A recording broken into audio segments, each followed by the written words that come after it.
जनवरी महीने से त्रिवेणी संगम तट पर महाकुंभ मेला लगेगा। इसे लेकर व्यापक स्तर पर तैयारियां चल रही हैं। सड़क, रेल के साथ साथ हवाई सफर को भी सुगम बनाने के लिए हर प्रयास किए जा रहे हैं। प्रयागराज स्थित एयरपोर्ट को मेले की शुरुआत से पहले देश के हर शहर से जोड़ा जाएगा। वहां से प्रयागराज की सीधी कनेक्टिविटी होगी। लगभग 23 शहरों के लिए प्रयागराज से उड़ान की हरी झंडी मिल गई है। रात में भी एयरपोर्ट से विमानों का संचालन हो सकेगा। सिविल एयरपोर्ट से हवाई उड़ानों के संचालन, एयरपोर्ट पर विमानों के खड़े होने की जगह, भीड़ प्रबंधन और निर्माण कार्यों का निरीक्षण करने के लिए केंद्रीय उड्डयन मंत्री राम मोहन नायडू किंजरापू शहर पहुंचे।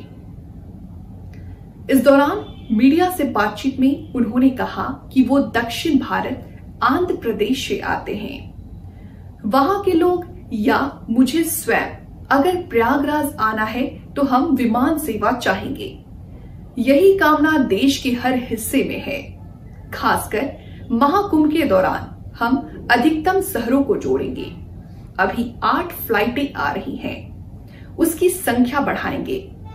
केंद्रीय उड्डयन मंत्री ने कहा कि सभी एयरलाइंस को सूचना भी दे दी गई है कि वो महाकुंभ के दौरान ज्यादा से ज्यादा फ्लाइटों का संचालन अधिकतम शहरों से करें। देश के हर कोने से फ्लाइट्स आनी चाहिए। रात्रिकालीन विमानों के आवागमन के लिए भी हमने इंतजाम कर लिया है। कैंटो लाइट यहां लगाई गई है। कोहरे में भी आसानी से विमानों का संचालन हो सकेगा। तकनीकी रूप से हम पूरी तरह से सक्षम हो गए हैं। महाकुंभ के दौरान विमानों के संचालन कोई भी समस्या सामने नहीं आएगी। उड्डयन मंत्री राम मोहन नायडू ने एयरपोर्ट के सभी निर्माण कार्यों का निरीक्षण कर मैराथन बैठक भी किया। प्रयागराज एयरपोर्ट को 175 करोड़ रुपए की लागत से विस्तारित किया जा रहा है। नए हो रहे सभी कार्य दिसंबर माह के अंत तक पूर्ण कर 31 दिसंबर से परिचालन शुरू हो जाएगा।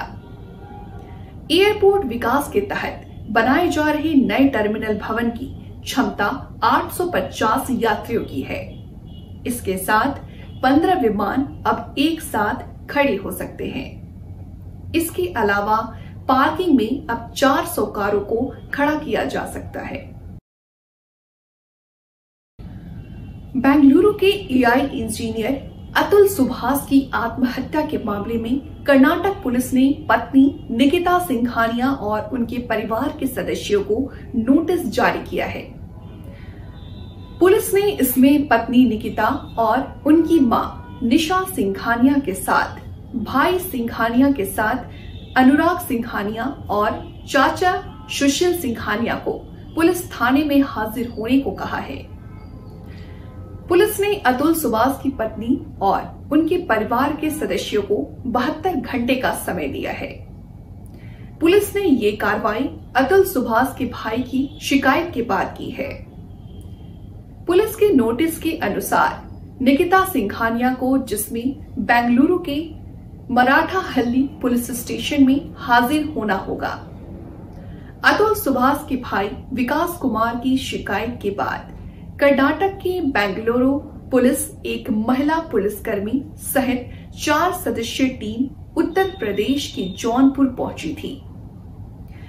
इस टीम ने अतुल सुभाष की पत्नी के घर पर नोटिस को चस्पा दिया। नोटिस में कहा गया है कि इस मामले की तथ्यों का पता करने के लिए आपसे पूछताछ करने के उचित आधार है। अतुल सुभाष ने कहा कि उत्पीड़न और उनकी पत्नी और उनके परिवार उत्तर प्रदेश के एक न्यायाधीश द्वारा दायर कई मामलों के कारण वे वर्षों से भावनात्मक रूप से परेशान थे। अतुल सुभाष के नोट और वीडियो के विवरण सामने आने के बाद परिवार सदमे में है। परिवार ने न्याय की लड़ाई लड़ने का फैसला किया। सुभाष ने लिखा था कि अगर मैं सिस्टम से जीत जाता हूं तो मेरी अस्थियों को गंगा में प्रवाहित करना, अन्यथा कोर्ट के बाहर किसी नाले में प्रवाहित करना। बेंगलुरु पुलिस को सोमवार सुबह यानी 6 बजे एक फ्लैट में आत्महत्या के बारे में कॉल आया।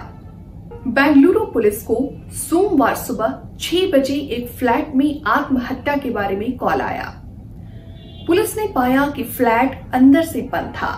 उन्होंने अंदर घुसकर अतुल सुभाष को फांसी पर लटका हुआ पाया।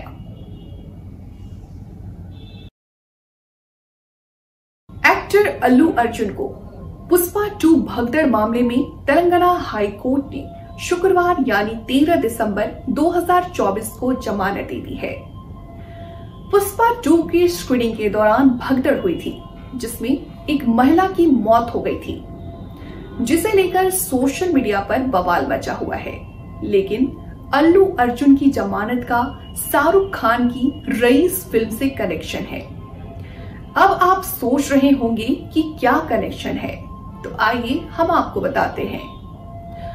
अल्लू अर्जुन की फिल्म पुष्पा 2 की स्क्रीनिंग के दौरान हुई दुर्घटना की तरह ही एक ऐसा मामला है, वो है बॉलीवुड स्टार शाहरुख खान और उनकी फिल्म रईस का। इस फिल्म से भी जुड़ी एक ऐसी ही घटना थी, जिसमें एक शख्स की मौत हो गई थी। अल्लू अर्जुन के वकील ने अदालत में शाहरुख खान की फिल्म रईस की भगदड़ के बारे में बताया कि बॉलीवुड अभिनेता ने भी स्टेशन पर कपड़े फेंके थे, जिसके बाद भगदड़ मच गई थी। उस मामले में शाहरुख खान को उस घटना का जिम्मेदार नहीं माना गया था। अल्लू अर्जुन के वकील ने भी ये तर्क दिया कि अल्लू अर्जुन हैदराबाद के संध्या थिएटर की पहली मंजिल पर थे, जबकि भगदड़ ग्राउंड फ्लोर पर हुई थी। इतना ही नहीं, वकील ने पुलिस के इस दावे को भी खारिज कर दिया, जिसमें यह कहा गया था कि अल्लू अर्जुन को स्क्रीनिंग के बारे में कोई जानकारी नहीं थी। फिलहाल इस रिपोर्ट में इतना ही। जल्द हाजिर होंगे एक नई बुलेटिन के साथ। तब तक के लिए आप मुझे दीजिए इजाजत। नमस्कार।